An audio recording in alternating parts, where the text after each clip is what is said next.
All right, guys, welcome to another episode. Today, I'm going to be talking about a really good topic that was brought to me by a follower. So, I'm going to read it to you. We're going to get right into it. We're not going to add any fluff to this episode. So, I'm going to read you the question. The question is, hello, I'm Jay. I'm going to take some of the details, some of the personal details out. But it says, hello, I'm Jay. I'm always impressed by your posts. Thank you. I have a small question. One of the Korean trainers imported a Malinois from Hungary at 11 months of age, and he's a big dog, over 40 kilos, and has great drive from the first time it came to Korea. But the problem starts when he gets older. He has a defensive drive to people and dogs, especially to males. He tends to show his power to people. He growls and mounts. And he comes seriously if the dog alone without the owner. But the owner just watches and never corrects this kind of behavior because he thinks that this is connected to training and drive. He says that dogs must be taught by positive reinforcement in IGP. The problem is he is getting serious, the dog. He bites a young dog too, and the dog has serious injury. I train dogs too, but I think they must understand what is wrong and right. In the situation, what is allowed to do. I think it will be nothing if the drive is not under control. But we can't say nothing to him because he has power in Korea. So it seems like there is some politics involved to the question. I don't know this guy. I don't know the trainer. I don't know the atmosphere in Korea, in South Korea, regarding dog training politics.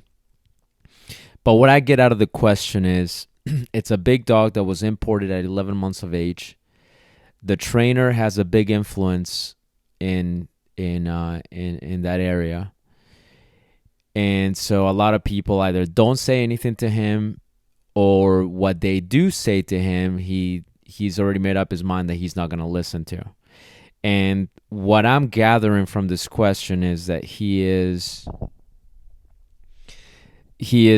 looking at this basically bully behavior. The dog is bullying people, it's bullying dogs, and apparently it got into a physical altercation with another dog and injured the dog. That's what I get from the question. And the owner of this dog, the trainer, who also is a trainer, basically says that he shouldn't correct that. He doesn't feel like he needs to correct that because he feels like dogs need to be trained with positive reinforcement, and that this has something to do with IGP. So he says dogs must be taught by positive reinforcement in IGP, which is the protection sport. And the guy says, the problem is that he's getting serious. The dog is getting serious. So I'm going to shed a little bit of light in this from personal experience as well. I don't do IGP. I do PSA, Protection Sports Association. It's a pretty serious sport. Okay, PSA is a serious sport. I'm not saying IGP isn't. Okay, IGP is a nice sport. PSA, it's a very heavy pressure oriented sport. There is a lot of screaming at the dog. There is a lot of hitting, safe stick hits at the dog. The dogs are put under a lot of pressure because we are really testing the dogs. There's a lot of pressure put on the dogs. So the dogs that we select for training, for them to do well, they have to be tough. They have to be, they have to feel powerful. So we don't shut them down. We don't want the dogs to have any bad experiences when they're young. We want them to feel powerful, and we want them to feel like they're on top of the world. So I understand to a degree not not cutting the drive entirely. I get that.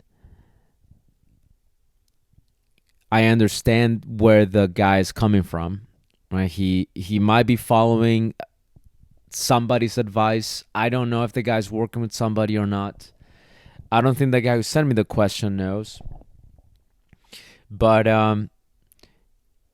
we're not sure if this guy's following somebody's lead, the owner of the dog.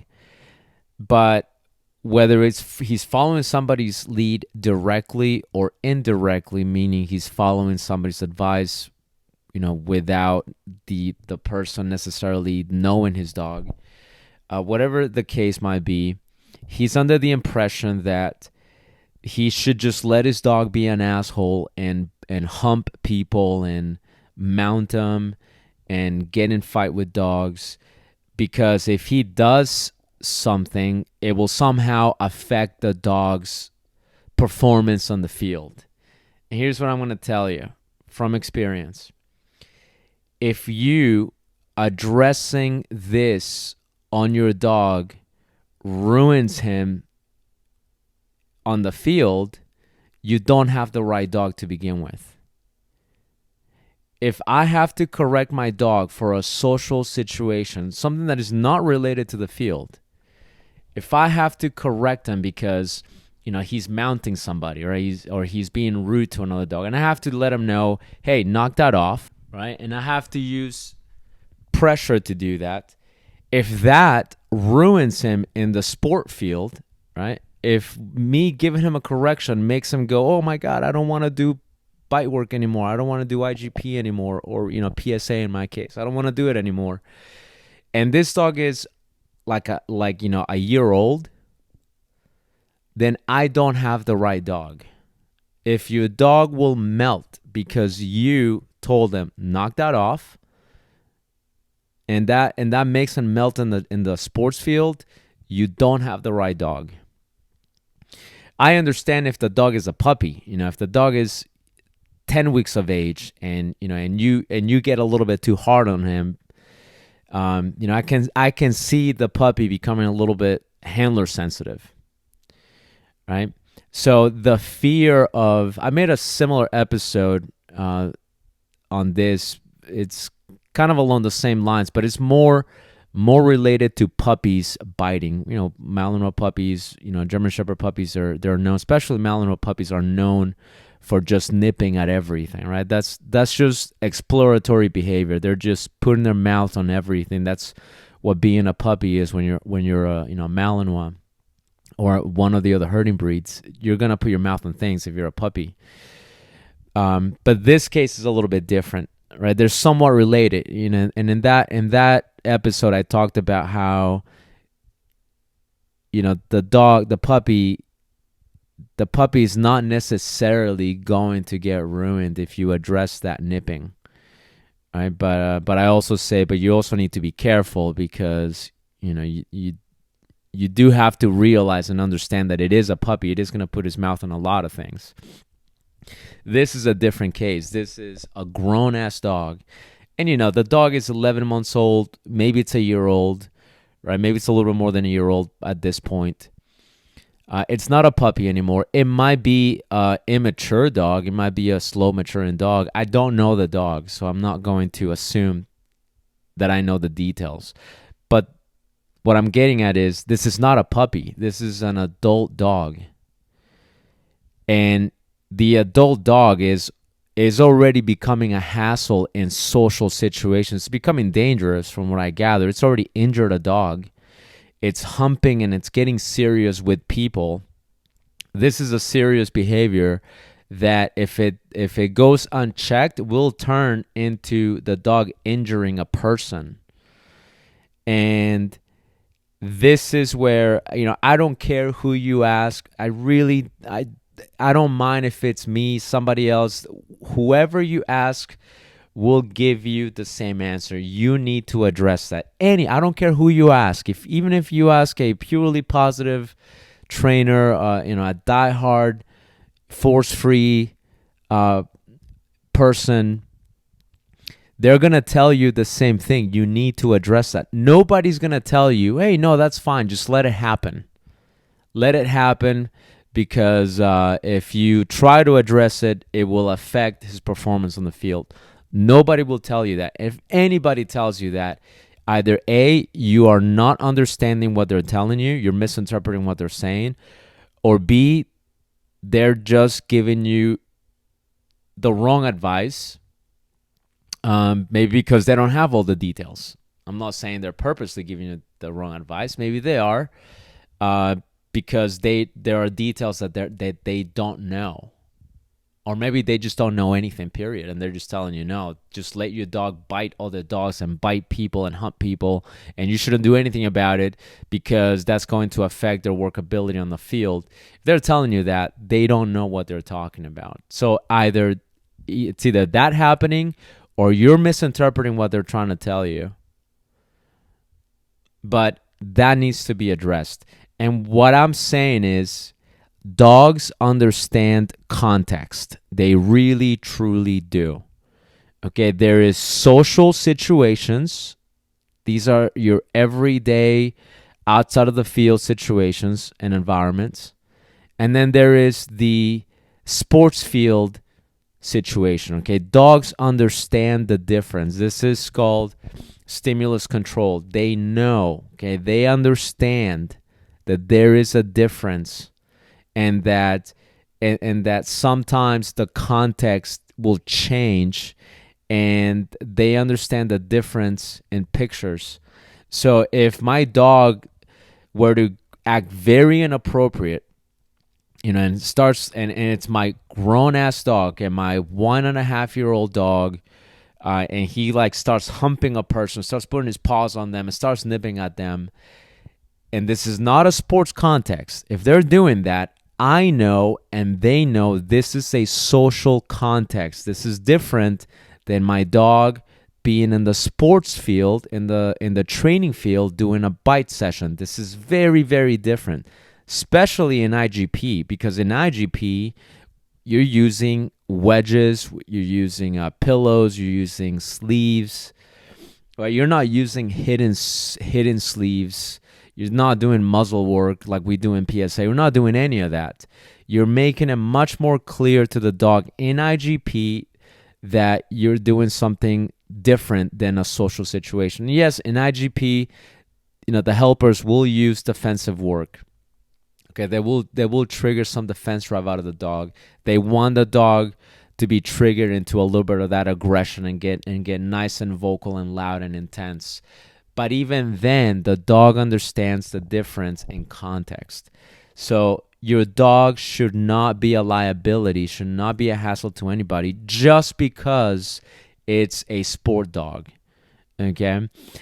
And I understand, sometimes I want to bring out the best and I want to bring out the intensity in a young dog, and I will let them screw around for a little bit, and I'll let them be rude, I'll let them be a little bit pushy.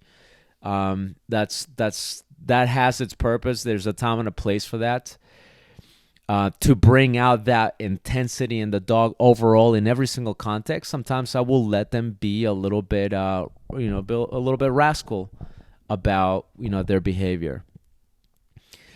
But the moment that behavior becomes inappropriate, and the moment it starts becoming potentially dangerous, especially if now you're showing inappropriate social behaviors, that could be a problem for somebody else's dog, I'm gonna cut it the hell out. Immediately, we're gonna put a stop to that. So I understand, new people who are maybe new with Malinois or working dogs in general, or people who are new with sports. I understand maybe they don't know that. I get it. People, if you're new at this, if this person, if this is their first Malinois, or if this is, kind of their first time doing sports, I understand there might be a little bit of a learning curve here. I understand that there might be a little bit of a, of a gap in terms of knowledge, right? Experience for sure, where the person truly goes, maybe I should let my dog do this. I get it. Okay, that we all start somewhere. But I'm telling you again from experience, I've been doing this. I've been working with working dogs my whole career, which now we're on the 14 years. All right, and I've been doing sports for the past 5 years or so. So I'm telling you, it will not affect your dog on the field. You addressing something like this will not affect your dog on the field. But even if you were to tell me, yeah, Will, it does. It definitely will. It absolutely will affect your dogs. Even if that was the case, which is not. Okay, but even if that's the case, okay, that tells me, one, I have the wrong dog. My dog should not melt because I told him, no, don't do that. Then that tells me this is not the right dog. And the other thing, too, is, I will sacrifice if that was the case. It's not the case, but even if that was the case, if his performance were to be influenced by me telling him you can be an asshole to people and dogs, okay, even if that were to happen, which it doesn't, but even if that were to happen, I would still go, you know what? No, I can't let my dog be a liability. It's more important for me to not have my dog be quarantined or put down for being an asshole. It's more important for me that doesn't happen than my dog, have an amazing performance on the sports field. But again, that's not the case because I'm telling you, dogs understand context. So this is a short episode. I just wanted to drop that. I know some of you guys have a lot of experience with this, and you can probably explain it in a much different way, maybe even much better way. So if you have had similar experiences, or you have maybe dealt with this, let me know. Send me a message, drop me a comment, and tell me how you dealt with it. And if you have had that dog that their performance did change when you started to tighten up the reins in their social life, then also let me know. I would love to hear about it as well. But to the person that sent me the question, I'm telling you, obviously, if this person is not listening to you guys as it is, there's a very good chance that he might listen to this episode and go, oh, that fucking guy, he has no idea what he's talking about. So you can show him this episode. Maybe it'll mean something. Maybe it doesn't. But I'm telling you, this needs to be this needs to be addressed. This absolutely has got to be addressed. All right. With that, you guys have a good one. Make sure you go to the YouTube channel, subscribe to the YouTube channel, follow me on Instagram, Facebook at Dog Training is My Passion, and stay tuned for the next podcast episode on your favorite podcast platform. All right. Talk to you guys later.